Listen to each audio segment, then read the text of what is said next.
BFM Business et 01 TV présente Tech & Co, le grand live du numérique avec François Sorel. Va-t-on arriver à cette parité tant désirée dans le monde de la tech?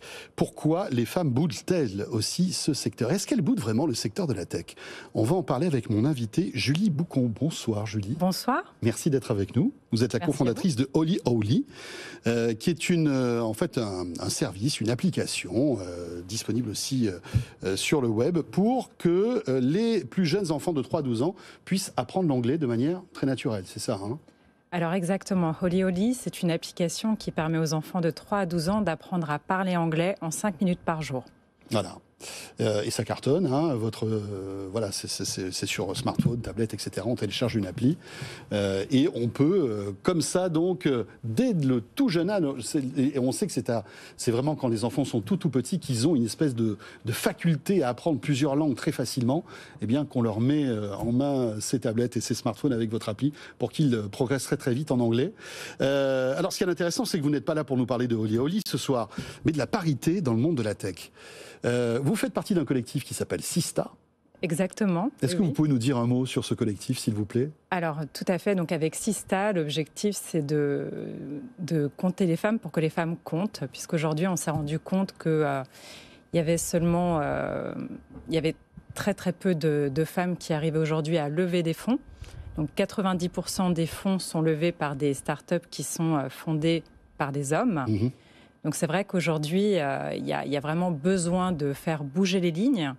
Et c'est l'objectif de ce collectif. Et je dirais que voilà, nous, on est aujourd'hui dans le stade où on va ouvrir à nouveau notre capital. La première levée de fonds avait déjà été assez compliquée. Donc on avait réussi malgré tout à lever en juillet 2019. Mmh. Depuis, ça nous a permis de recruter une équipe et de pouvoir développer une nouvelle version de l'application. On est maintenant devenu numéro 1 du marché français et on est aujourd'hui 15 collaborateurs.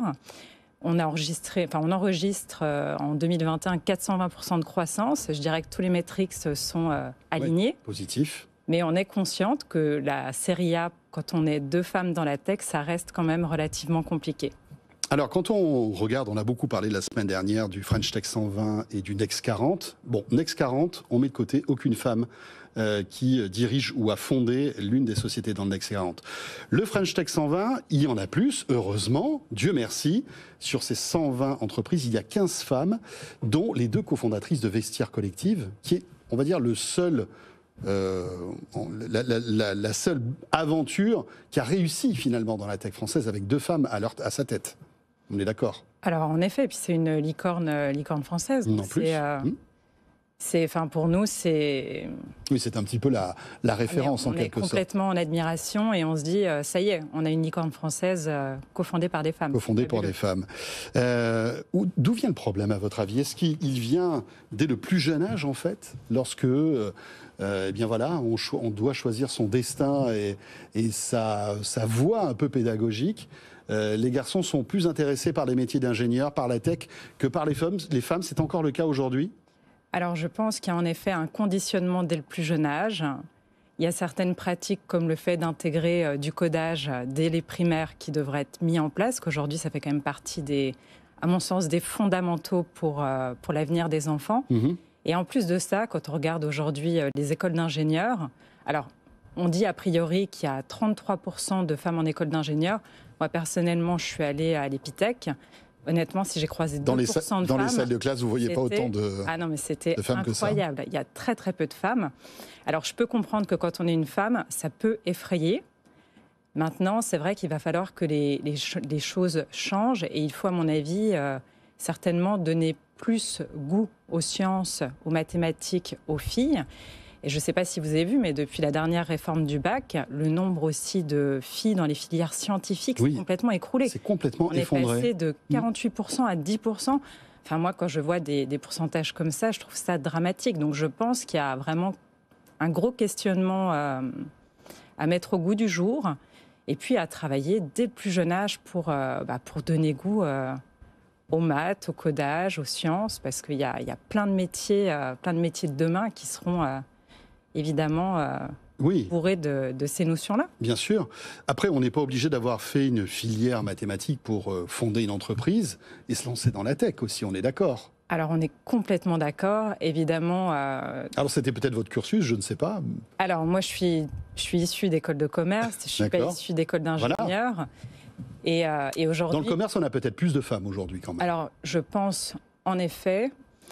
mais ça ne veut pas dire que les femmes ne peuvent pas être développeurs. D'ailleurs, on a une grande fierté chez Oli Oli, c'est qu'on a une développeuse sur une équipe de 5 garçons. On a réussi à avoir une fille. C'est une denrée rare, mais c'est plutôt chouette. Maintenant, je pense que oui, dans la tech, il y a plein d'autres métiers, mais je pense que le combat, c'est quand même sur les filières scientifiques qu'il faut pousser. Parce que dans la tech, il y a du marketing, il y a des ressources humaines, oui, mais ce n'est pas pour autant que toutes les femmes ne peuvent pas être... Oui, bien sûr. Avoir les bonnes idées. Développeurs, oui, entreprendre, bien sûr. Tout simplement. Qu'est-ce que peuvent faire les entreprises tech aussi pour attirer davantage de femmes, à votre avis?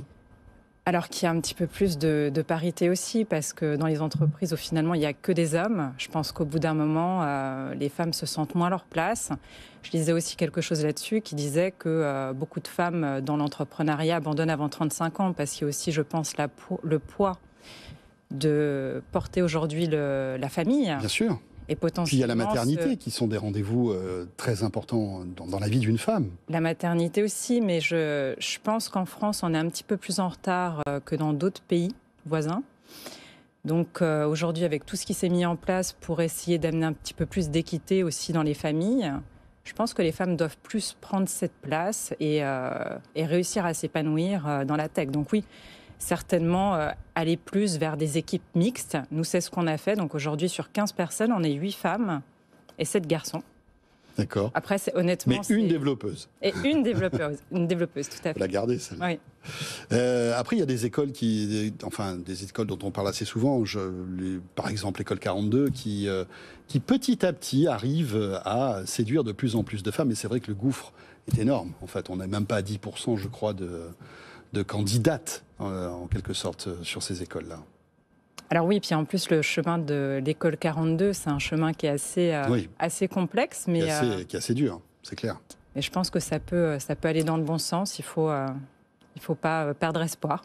Merci beaucoup, Julie, cofondatrice donc de Oli Oli. Voilà. Et puis, si vous avez de jeunes enfants, pourquoi ne pas leur télécharger cette application pour qu'ils apprennent l'anglais, hein. Voilà, aujourd'hui, l'anglais, à partir de 3 ans, on peut commencer, tout simplement. Et c'est sans doute une très, très bonne idée. Merci beaucoup, Julie. Merci à vous.